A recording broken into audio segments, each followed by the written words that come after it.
Anda pernah dengar nggak soal sebuah negara adidaya yang begitu kuat, kaya, dan berpengaruh, sampai-sampai menguasai lautan selama ratusan tahun, tapi kemudian lenyap begitu saja dari catatan sejarah? Nah, itulah kisah Sriwijaya. Kali ini, kita akan coba menelusuri jejak sebuah kekaisaran yang sempat terlupakan. Ini dia misteri utamanya. Bukan sekedar runtuh loh, tapi benar-benar terhapus dari ingatan kita semua. Selama berabad-abad, nama Sriwijaya itu seolah-olah nggak pernah ada. Kok bisa ya? Coba bayangkan, lebih dari 6 abad. Sebuah kekaisaran yang wilayahnya luas banget, pusat perdagangan dan ilmu pengetahuan yang disegani dunia, tiba-tiba hilang dari peta dan buku-buku sejarah. Ini bukan cuma catatan kaki yang hilang, tapi ini satu bab sejarah yang utuh yang seakan dicabut paksa. Sampai akhirnya di tahun ini. Pada 1918, seorang sejarawan Prancis, Georges Codes, berhasil menyatukan kepingan-kepingan teka-teki dari berbagai sumber kuno. Dialah yang mengumumkan kembali kepada dunia bahwa kekaisaran yang hilang itu namanya Sriwijaya. Oke, sekarang mari kita main detektif. Soalnya penemuan kembali Sriwijaya ini memang mirip sekali dengan cerita detektif. Para sejarawan harus mengikuti jejak-jejak yang sangat samar, yang ditinggalkan di catatan kuno, prasasti batu, sampai laporan para pengelana dari berbagai belahan dunia. Nah, petunjuk besar pertama itu datang dari seorang biksu Tiongkok bernama Yi Xing. Di tahun 671 Masehi, dia sempat singgah di Sriwijaya, dan catatannya itu detil banget. Dia nggak menggambarkan sebuah pelabuhan kecil yang terpencil, tapi sebuah pusat pembelajaran Buddha kelas dunia. Bahkan, saking hebatnya, tempat ini jadi semacam kampus persiapan buat para sarjana sebelum mereka lanjut belajar ke India. Ini bukti kuat adanya peradaban besar. Oke, ini salah satu alasan utama kenapa Sriwijaya susah banget dilacak.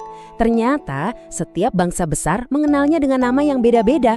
Catatan dari Tiongkok menyebutnya Sanfotsi, para pedagang Arab menyebut Sribuza, bahkan tetangganya sendiri, Kerajaan Khmer, menyebutnya Malayu. Kebayangkan, dengan begitu banyak nama, para sejarawan awalnya bingung banget buat menghubungkan semua titik ini. Petunjuk yang paling gak bisa dibantah akhirnya datang dari tanah Sriwijaya sendiri. Bentuknya, prasasti batu yang ditulis dalam bahasa Melayu kuno. Prasasti-prasasti ini bukan cuma menyebut nama Sriwijaya, tapi juga kasih kita gambaran sekilas tentang kekuatan mereka. Mulai dari cerita ekspedisi militer besar-besaran, pembangunan taman untuk rakyatnya, sampai kutukan yang seram banget untuk siapapun yang berani berkhianat. Ini bukti fisik kalau mereka itu nyata dan berkuasa. Setelah keberadaannya terbukti, pertanyaan selanjutnya adalah, sekeren apa sih Sriwijaya di puncak kejayaannya? Yuk kita lihat bagaimana mereka membangun imperium maritim mereka. Untuk bisa paham soal Sriwijaya, kita harus paham konsep ini, thalassokrasi. Ini bukan kekaisaran yang kekuatannya diukur dari luas daratan. Bukan, ini adalah kerajaan yang kekuatannya itu terletak di lautan, di armada kapalnya, dan di penguasaan jalur perdagangan. Lautan adalah jalan raya mereka, dan kapal adalah fondasi kekuasaan mereka. Jadi, kuncinya itu ada di geografi. Sriwijaya dengan cerdas menguasai 2 gerbang tol maritim paling penting di dunia pada masa itu, Selat Malaka dan Selat Sunda. Semua kapal dagang yang mau berlayar antara Tiongkok dan India, yang mau nggak mau harus lewat wilayah mereka. Ini yang memberi mereka kekuatan ekonomi dan politik yang luar biasa besar. Terus, apa aja sih yang diperdagangkan di jalur ini? Wah, ini dia, komoditas paling berharga di zamannya.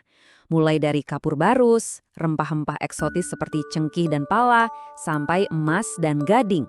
Bahkan catatan pedagang Arab bilang kalau Raja Sriwijaya itu kekayaannya setara dengan Maharaja di India.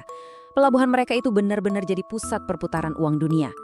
Tapi jangan salah, Sriwijaya itu bukan cuma soal uang dan kekuasaan militer.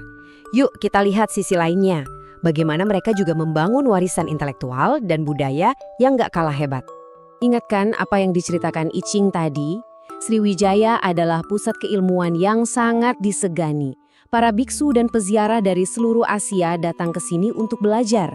Jadi mereka ini nggak cuma mengontrol perdagangan barang, tapi juga arus ide, filosofi, dan ajaran agama. Ini menjadikan mereka salah satu pusat intelektual terpenting di dunia pada masanya.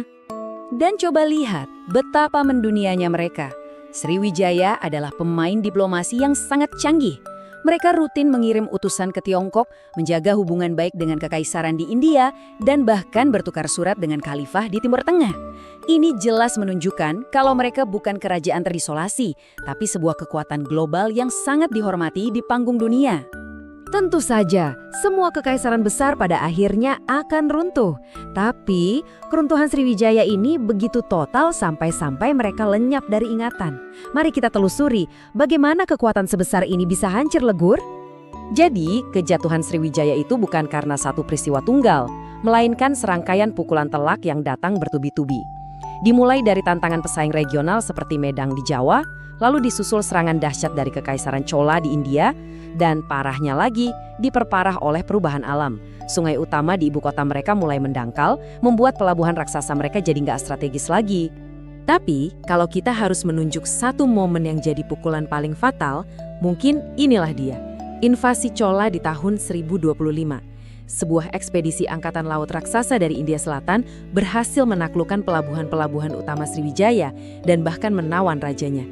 Meskipun mereka tidak menduduki secara permanen, serangan ini menghancurkan reputasi Sriwijaya sebagai penguasa lautan yang tak terkalahkan. Dan sejak saat itu, mereka nggak pernah benar-benar pulih. Meskipun kekaisarannya sudah lama hilang, ternyata warisan Sriwijaya itu masih terasa banget sampai hari ini. Jadi, kenapa kerajaan yang sempat terlupakan ini masih sangat penting untuk kita? Warisan Sriwijaya itu hidup dalam banyak bentuk. Secara sejarah, mereka meninggalkan jejak budaya yang sangat dalam, terutama dalam penyebaran bahasa.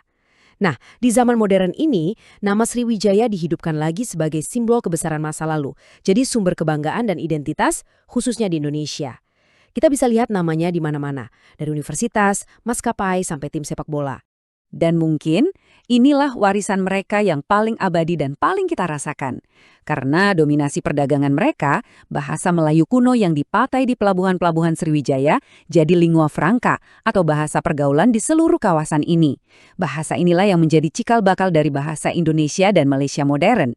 Jadi setiap kali jutaan orang berkomunikasi hari ini, sebenarnya kita menggunakan gema dari bahasa kekaisaran maritim ini. Kisah Sriwijaya ini jadi pengingat yang luar biasa. Bahwa sejarah itu jauh lebih luas dari yang kita tahu. Fakta bahwa mereka hampir terhapus dari sejarah memunculkan sebuah pertanyaan yang menarik. Ada berapa banyak lagi ya kerajaan, peradaban, dan kisah-kisah hebat lainnya yang masih terkubur oleh waktu dan hanya menunggu untuk kita temukan kembali?